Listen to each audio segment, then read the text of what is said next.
Welcome to word success academy. तो friend, आज का हमारा जो टॉपिक है वो है सेल। आज हम पढ़ेंगे सेल के बारे में। सेल में आज हम क्या क्या पढ़ेंगे। First is definition, second one structure of cell and function of cell membrane, and हम पढ़ेंगे साइटोप्लाज्मिक ऑर्गेनेल्स। तो फ्रेंड आइए फर्स्ट हम पढ़ते हैं डेफिनेशन सेल का डेफिनेशन पढ़ेंगे। The cell was discovered by Robert Hooke in 1665 में। Cell are smallest and functional unit of the body. ये हमारे बॉडी की स्मॉलेस्ट एंड फंक्शनल यूनिट है। Cell are group together to form tissue each of which special function. तो friend, हमने क्या पढ़ा definition में। सेल हमारा फर्स्ट किसने डिस्कवर किया है? रॉबर्ट हुक ने। कब किया है? 1665 में किया है। सेल एक क्या है हमारा? Smallest. Cell are smallest and functional unit of body. एक स्मॉलेस्ट स्ट्रक्चर है, छोटा सा, और ये एक फंक्शनल यूनिट है हमारे बॉडी की। और ग्रुप ऑफ सेल मिलकर क्या फॉर्म करते हैं? टिश्यू को। Each of which special function, and tissue के स्पेशल अलग फंक्शन है, सेल का अलग फंक्शन है। आई होप आप लोगों को डेफिनेशन समझ में आ गई होगी। And for example, blood, muscles, bone, tissue are group together to form organ. जैसे हमने यहाँ पे पढ़ा था cell are group together to form tissue, वैसे ही ग्रुप ऑफ टिश्यू मिलकर क्या बनाते हैं? Organ, like heart, stomach, brain. And यहाँ पे organ are group together to form body.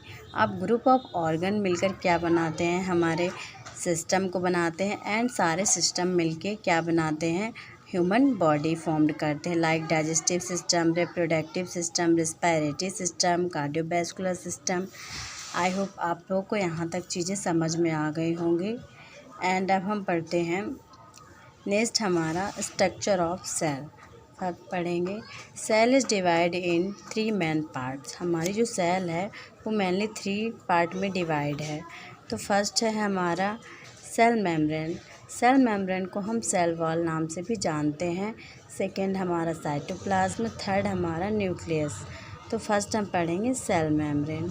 तो सेल मेम्ब्रेन, तो फ्रेंड हम आपको स्ट्रक्चर दिखा दें सेल का, हमारे स्ट्रक्चर कैसा होता है। तो हमारी सेल का स्ट्रक्चर कुछ ऐसा होता है। ये हमारी सेल मेम्ब्रेन है, outer covering of the cell की है। एंड ये न्यूक्लियस है, एंड राइबोसोम्स हैं, गोल्जी पार्ट है, माइटोकॉन्ड्रिया, लाइसोसोम है। एंड जो इसके अंदर फुल फ्लूइड फील्ड है उसको हम कहते हैं साइटोप्लाज्म। तो फ्रेंड्स, सभी लोग स्ट्रक्चर को अच्छे से देख लीजिए। हमारे सेल का ऐसा स्ट्रक्चर होता है। अब हम पढ़ते हैं first one, cell membrane. Cell membrane also called plasma membrane. Cell membrane को प्लाज्मा मेम्ब्रेन भी बोलते हैं, सेल वॉल भी बोलते हैं। It is the thin membrane. ये एक पतली मतलब मेम्ब्रेन होती है। And outer most layer of the cell. जैसे कि आपने यहाँ पे पढ़ा, मैं आपको डायग्राम में दिखाती हूँ। ये देखिए, थिन भी है एंड आउटर मोस्ट लेयर है इसकी सेल की। ये रही प्लाज्मा मेम्ब्रेन। एंड हम आगे देखते हैं। नेक्स्ट हमारा है it is the double layer of the protein की ये बनी होती है, that surrounded the cell membrane.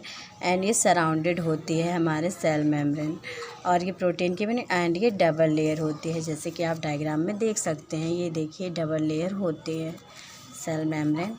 It can also control the amount of substance. ये क्या वर्क करती है? जितना भी अमाउंट है सेल के अंदर, जो भी ऑर्गन्स है साइटोप्लाज्मिक, उसको ये क्या करती है? कंट्रोल करती है। दैट गो और out from the cell, in and out flow का भी वर्क करती है। कौन? हमारी cell membrane. Cell membrane it is a transferred semi permeable layer होती है। ये एक हमारी सेमी परमेबल लेयर होती है जो इन एंड आउट फ्लो का भी वर्क करती है। नेक्स्ट हम देखते हैं friends function of cell membrane, हमारे सेल के क्या फंक्शन है। तो फर्स्ट है हमारा protect the soft structure of the cell. तो फर्स्ट वन है हमारी सेल मेम्ब्रेन का, ये प्रोटेक्ट करती है हमारे जो भी सॉफ्ट स्मूथ स्ट्रक्चर है सेल के अंदर, लाइक माइटोकॉन्ड्रिया, लाइसोसोम, और राइबोसोम्स, न्यूक्लियस, उनको ये कंट्रोल करती है, उनको ये प्रोटेक्ट करती है। एंड सेकेंड वन हमारा एक्सेप्ट द एक्सटर्नल स्टिमुलाई, जैसे हमने पहले यहाँ पे पढ़ा था ये इन एंड आउट फ्लो का वर्क करती है, ऐसे ही ये सेम एज हमारा जो भी एक्सटर्नल स्टिमुलाई होता है सेल मेम्ब्रेन उसको एक्सेप्ट करती है। अब थर्ड वन हमारा फंक्शन है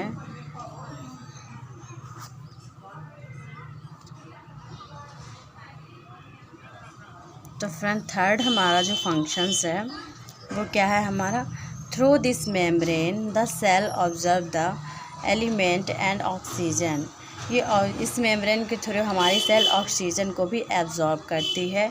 फोर्थ हमारा क्या है, the cell membrane is a removal of the waste product in the body, हमारे बॉडी में जो भी वेस्ट प्रोडक्ट है उसको ये रिमूव करती है हमारी सेल मेम्ब्रेन। आई होप आप लोगों को फंक्शन ऑफ सेल समझ में आ गया। फर्स्ट है हमारा protect the soft structure of the cell, जो भी सॉफ्ट स्ट्रक्चर्स हमारे सेल के अंदर रहती है उसको ये प्रोटेक्शन प्रोवाइड करती है। एंड एक्सेप्ट करती है एक्सटर्नल स्टिमुलाई, और इससे इस मेम्ब्रेन के थ्रू क्या होता है ऑक्सीजन को एब्जॉर्ब भी करती है। एंड फोर्थ वन हमारा क्या है, रिमूवल करती है हमारे वेस्ट प्रोडक्ट को हमारी बॉडी से। फॉर एग्ज़ाम्पल वाटर, अगर एक्स्ट्रा वाटर होता है वो भी रिमूव होता है, एंड कार्बन डाइऑक्साइड। अब हम पढ़ते हैं, जैसे हमने यहाँ पे देखा था डिवाइडेशन थ्री टाइप का था ना, मेन 3 पार्ट होते हैं हमारे सेल के। पहला हमने सेल मेम्ब्रेन पढ़ लिया, अब सेल मेम्ब्रेन के फंक्शन भी। अब सेकेंड है हमारा साइटोप्लाज्म, अब हम पढ़ेंगे साइटोप्लाज्म। तो फ्रेंड साइटोप्लाज्म में क्या है, cytoplasm is a responsible for holding the components of the cell. Component जो भी हैं सेल के अंदर वही organelles, ribosome, lysosome, mitochondria, nucleus, उनको होल्ड करने के लिए साइटोप्लाज्म, और ये हमारा एक फ्लूइड लाइक स्ट्रक्चर होती है, and protect them from damage होने से बचाता है उनको, ये प्रोटेक्शन प्रोवाइड करता है, फ्लूइड लाइक स्ट्रक्चर होता है। It store the molecules required for cellular process and is also responsible for giving the shape its cell. और जो हमारा साइटोप्लाज्म है किसके लिए रिस्पॉन्सिबल है, सेल को स्ट्रक्चर देने के लिए, एंड जो भी कंपोनेंट्स हैं उनको होल्ड्स करने के लिए है, और ये प्रोटेक्ट करता है, डैमेज होने से बचाता है। तो अब हम नेक्स्ट आगे बढ़ते हैं, हम नेक्स्ट क्या पढ़ेंगे फ्रेंड्स, हम पढ़ेंगे cytoplasmic organelles. First one ribosome, second one Golgi parts, and third one lysosome, fourth one mitochondria पढ़ेंगे।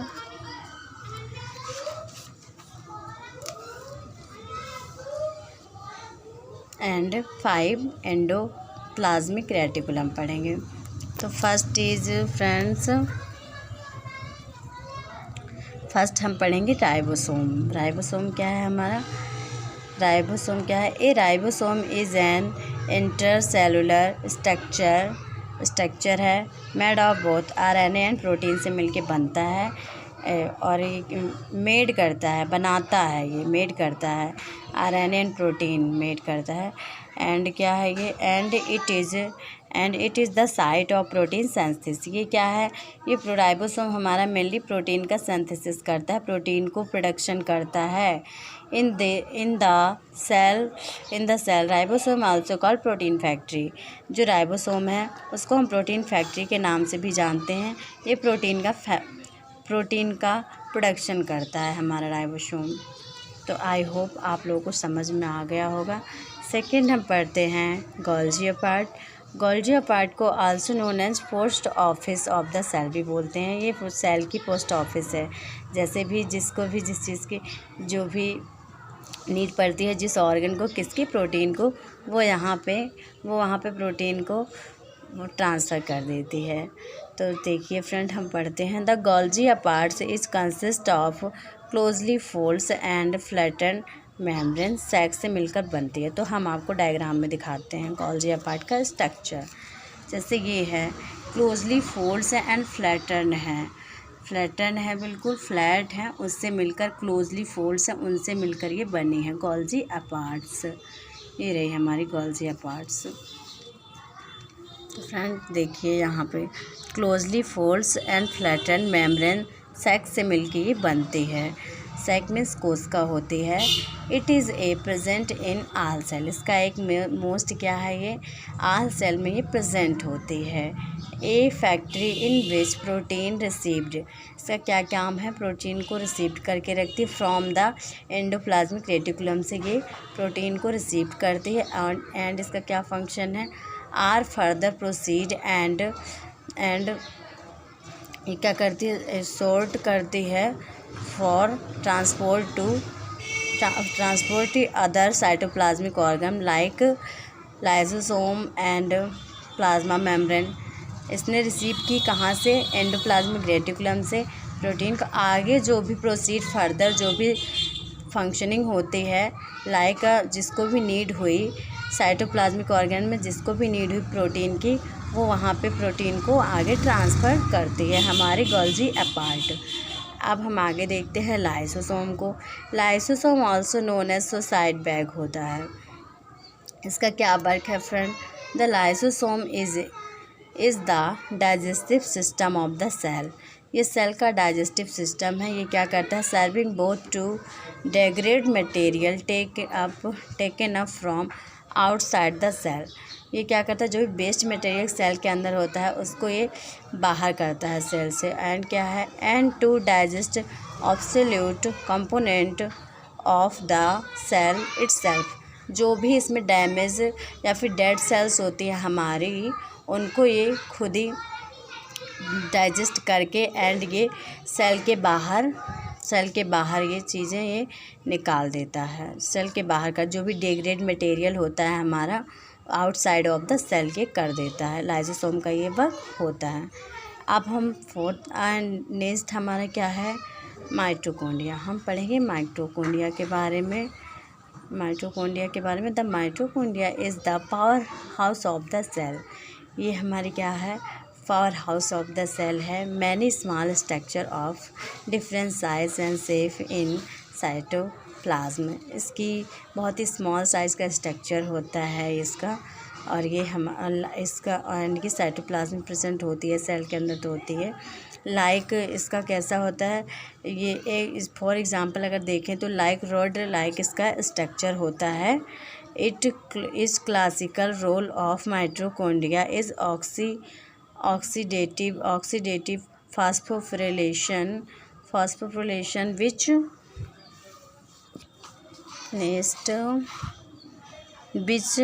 generate ATP adenotriphosphate by utilizing the energy released during the oxidation of the food we eat. Adenotriphosphate is used to in turn as a primary energy source for most biochemical and physical process such as growth and movement. तो देखिए friends, हमारा mitochondria क्या है, ये एक हमारा power house of the cell है and ये मैनी स्मॉल स्ट्रक्चर है। इसका शेप कैसा होता है, रोड लाइक स्ट्रक्चर्स का होता है, और ये स्मॉल साइज़ की भी होती है। इसका मेनली फंक्शन क्या है, जो भी हम खाना खाते हैं उसको ये क्या करता है, स्टोर करके रखता है। हमारी एनर्जी को ये सेव करके रखना है एडेनोट्राइफॉस्फेट के फॉर्म में। जब भी हमारी बॉडी को कोई फिजिकल वर्क करना होता है और अगर हमारे पास एनर्जी नहीं, हमने टाइमिंग से खाना नहीं खाया, तो ये क्या करता है, एनर्जी को प्रोवाइड कराता है। जो भी एनर्जी स्टोर करके रखता है वो वहाँ से एनर्जी को रिलीज़ करता है। तो मेन फंक्शन क्या है हमारा माइटोकॉन्ड्रिया का, एनर्जी को स्टोर करके रखना एंड जब भी हमें उसकी नीड हो तो उसको रिलीज़ करना। आई होप आप लोगों को यहाँ तक समझ में आ गया होगा। नेक्स्ट हमारा क्या है, the endoplasmic reticulum. The endoplasmic reticulum is a large dynamic structure है that serve many roles in the cell including calcium store protein synthesis and lipid metabolism. ये क्या करता है, अपने पास में कैल्शियम को स्टोर करके, जो भी मॉलिक्यूल्स हैं उनको स्टोर करके रखता है, एंड प्रोटीन सिंथेसिस यहीं से होता है। और यहाँ से हमारा ये देखो यहाँ पे जो है ये है एंडोप्लाज्मिक रेटिकुलम, गोल्जी अपार्ट इसी से कनेक्टेड होता है। यहीं से ये प्रोटीन को सिंथेसिस करके गोल्जी अपार्ट को ट्रांसफ़र करता है, जो कि गोल्जी अपार्ट और राइबोसोम्स यहीं पर है। राइबोसोम्स भी प्रोटीन का भी प्रोडक्शन करते हैं, एंड हमारा AR इससे रिसीव करता है एंडोप्लाज्मिक रेटिकुलम, और इससे हमारे गोल्जी अपार्ट रिसीव करती है। तो ये हमारे जो भी सेल के मॉलिक्यूल्स होते हैं उनको स्टोरेज करके रखता है एंडोप्लाज्मिक रेटिकुलम। अब हमारा लास्ट वन क्या है, न्यूक्लियस। जैसे हमने पढ़ा था स्ट्रक्चर ऑफ सेल में हमने साइटोप्लाज्म पढ़ा, साइटोप्लाज्मिक ऑर्गेनेल्स पढ़े। अब हमारा लास्ट वन क्या है, न्यूक्लियस। तो फ्रेंड्स हम पढ़ेंगे न्यूक्लियस।